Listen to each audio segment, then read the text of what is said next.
So welcome back to the Floyd Wagstaff Museum on the campus of Tyler Junior College for this week's Coffee with Kevin, and we are joined by a legend in coaching, Steve Clements, longtime men's soccer coach at Tyler Junior College. When we get into where he was at before that, 6 national championships during his time here, Hall of Famer, NJCAA Coaches Hall of Fame, just a legend, and we are happy to have him here. So welcome to Coffee with Kevin, Coach Clements. Thank you, Kevin. I appreciate it. You're not a coffee drinker though, are you? I am. Are you? Yeah, but I don't have any right now. You didn't have any right now? This is, he's fully loaded without the coffee. I load up about 5:30 in the morning, so I'm really ready to go now. Okay. So, longtime soccer coach here, but obviously had an illustrious career before he even got here at Meridian Community College. Won a national championship at Meridian, I believe, while you were in Tyler. Is that correct? That is right. It was actually the first year the national tournament was hosted here. We won it on this at field. Pat Hartley, yeah. And then we were smart enough to hire you and bring you in here. Tell me about that transition. What did you see? Because you're a Mississippian, right? Yeah. And what did you see that you thought this would be a place where you could come and have a lot of success and do what you've done here? Well, I mean, that facility, Pat Hartley, was built in 1999. And I was at Meridian, and we came over here. We actually played. We played here that season. We actually came twice because Pete Jones, coach at the time, had a tournament, and we came out here. We played a regular season game, and then we played in a tournament. And actually, that tournament was set up just like the national tournament. Okay. And so we played Thursday, Friday, Sunday, which is the way the tournament went back then. And then at that time, that was the last year the national tournament was in Trenton, New Jersey. 2000, the tournament moved here. But, just coming over here, you met John Peterson, you met Tim Drain, you met Dr. Crow, you met just the folks on this campus. Phil, is still here. And I remember the time I met Phil, he was squeegeeing that field out because we'd had a lot of rain. But you just knew facility-wise and just great people out here. I was really impressed with Tyler Junior College. As a coach at Meridian, I was always impressed with the facilities and the team that they had, and just the whole thing was great, in my opinion. I thought it was a place you could be successful. Well, and prior to you coming here, you didn't have the traditional path to being a college soccer coach. So tell us a little bit about where you got your start in coaching, not necessarily even in soccer, and then how you end up transitioning into soccer. Yeah, it was a kind of a unique deal because I really, to be honest with you, when I graduated college, I was really going into camping and stuff like that. And then my college advisor saw me one day and asked me, did I know anything about soccer? I said, well, I've been on a team, whatever. Well, anyway, so I went out and helped her coach a youth team one day, and I said soccer ball and air in the same sentence, so the parents thought I knew what I was doing.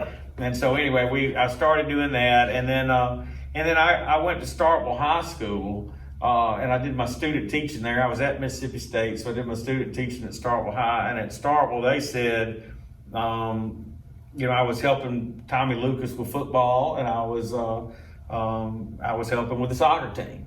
And then when Mac Barnes' position at Meridian High School came open, I went there as a high school football coach / soccer coach. So really I was a high school football and soccer coach, whatever. But then I was coaching high school football as well. But I went over and Meridian Community College started that program there, and they called me to ask me how you started how to start a college soccer program. And I called some friends of mine that knew enough about it. I probably knew enough to be dangerous at the time.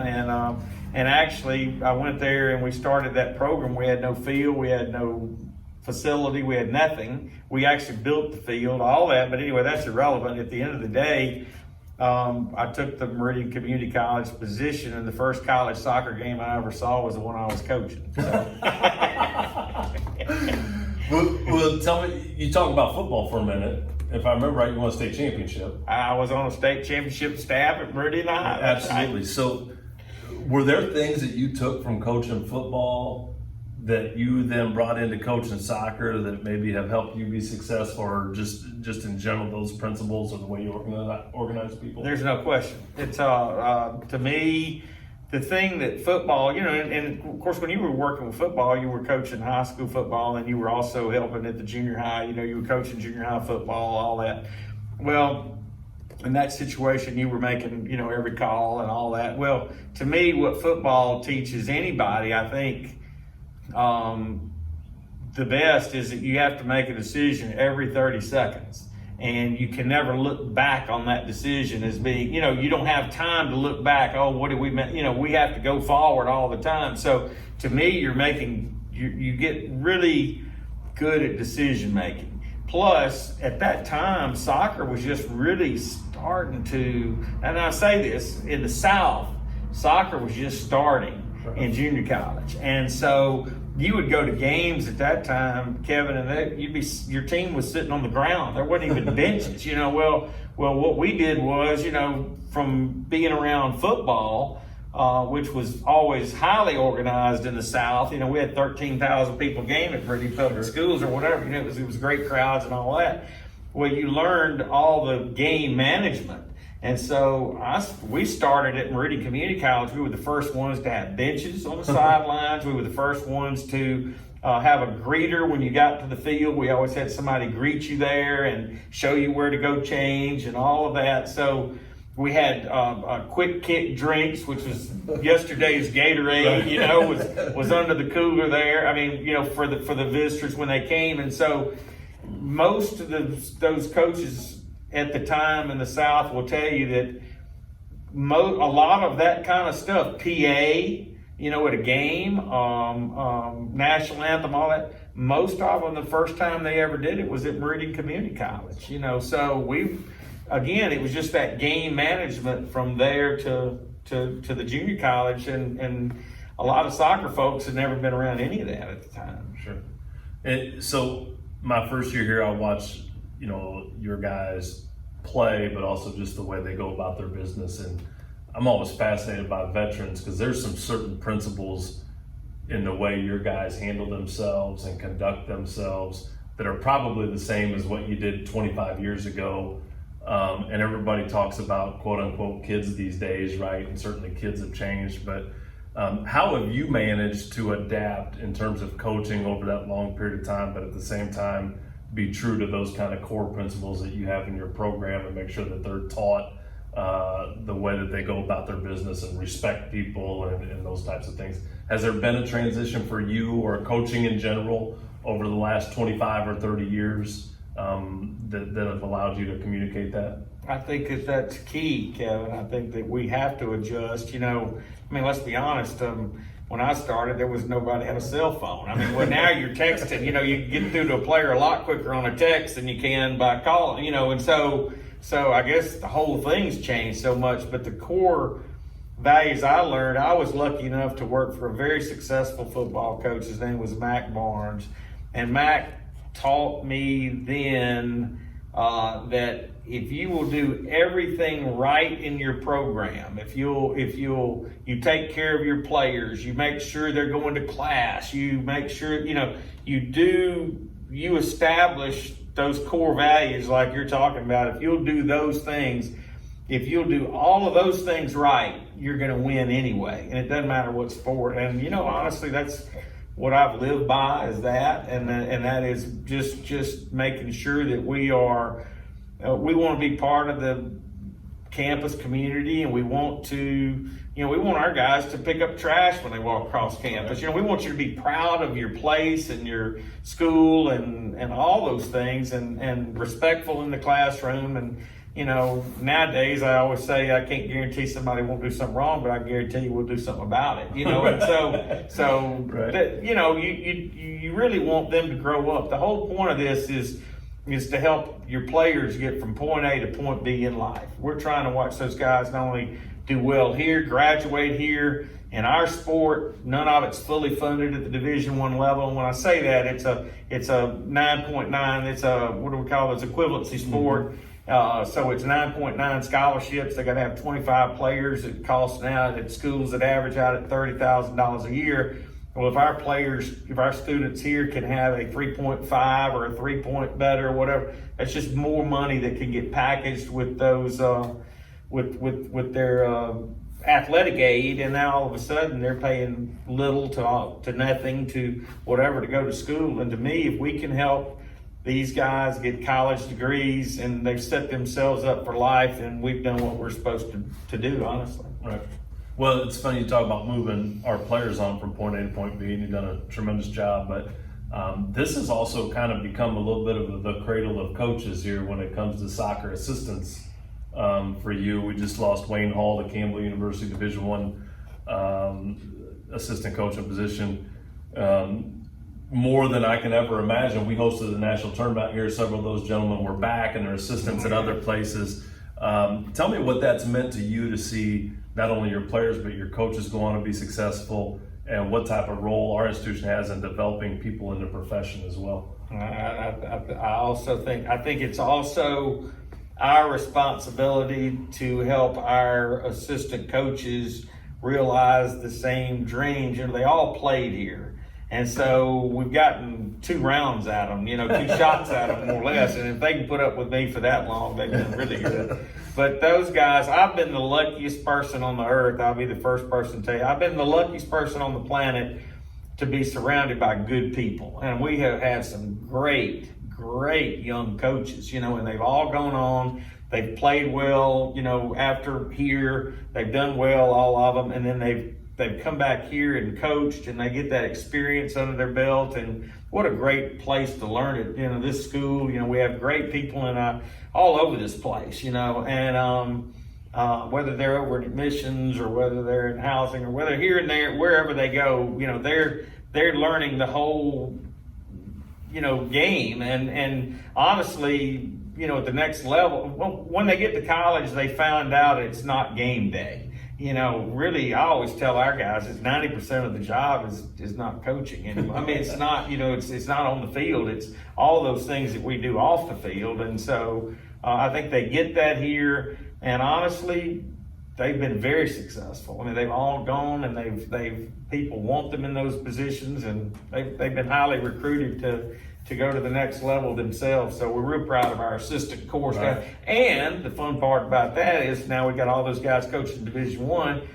So we always feel like they're able to help us recruit a little bit on somebody else's budget. Some bigger than others, right? Yeah, exactly. Well, you mentioned the good people around here, and it's it's been neat for me being a new guy to be around the veterans, and certainly there's some folks you've had long standing friendships inside of our department. Folks like Sandy Terry and Mike Marquis and our former football coach Danny Palmer. A lot of lunches shared. Tim Drain.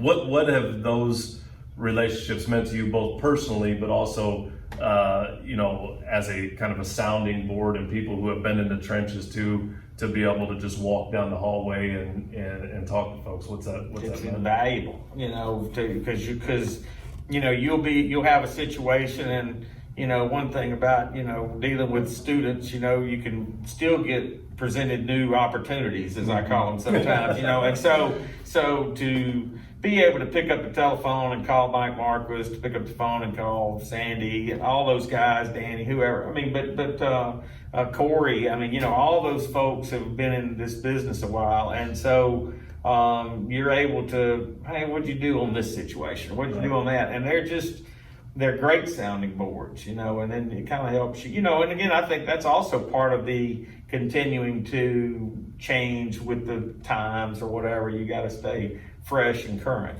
so. And, the other thing that strikes me as interesting is you have a group of friends even outside of here that are not necessarily soccer folks. Like, it's interesting, Is that intentional? Is it just people you've met in the business? The people whose brains you have to pick from, just in terms of coaching. How did you become associated with baseball coaches and football coaches, and what role does that play in you being able to develop and learn at a different level? Well, it started out intentionally, and when I was a young coach, and I was coaching in high school, I tried to find those coaches that were the most successful, and whether it was the basketball coach at Meridian Public Schools, who's still a good friend of mine, or whatever. Well, I tried to go, I could always drive a bus. I was a bus driver.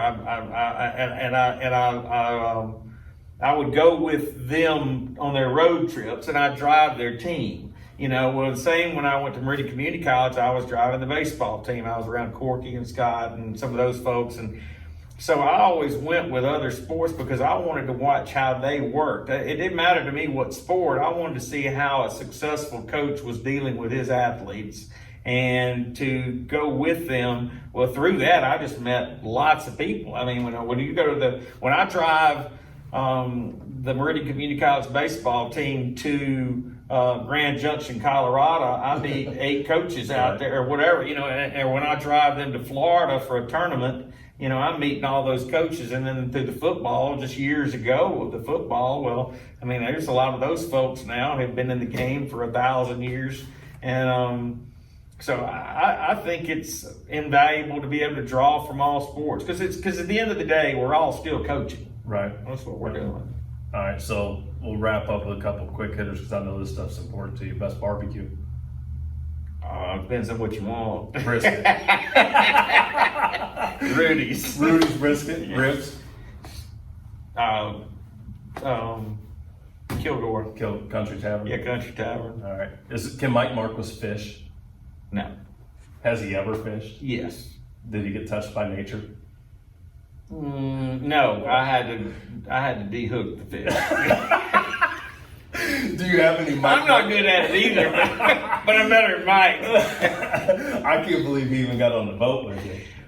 It was a challenge. We got him out there. Did you? Yeah. Did you? He's not a big outdoorsman, is he?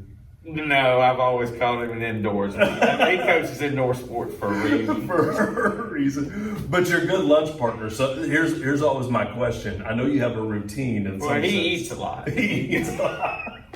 I know you have a little bit of a routine, but how do y'all determine where you're going to lunch?